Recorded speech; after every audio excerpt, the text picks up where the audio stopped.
This video will show you how to bulk list on eBay using CSV. Bulk list with CSV. You should head on to your eBay account or type in ebay.com and then go to eBay Seller Hub.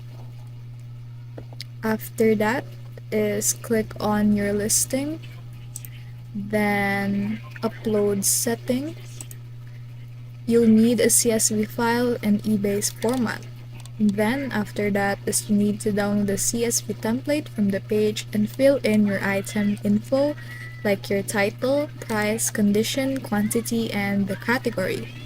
Once your file is complete, save it as a CSV. Go back to the upload settings page and upload your file. eBay will check your file for errors.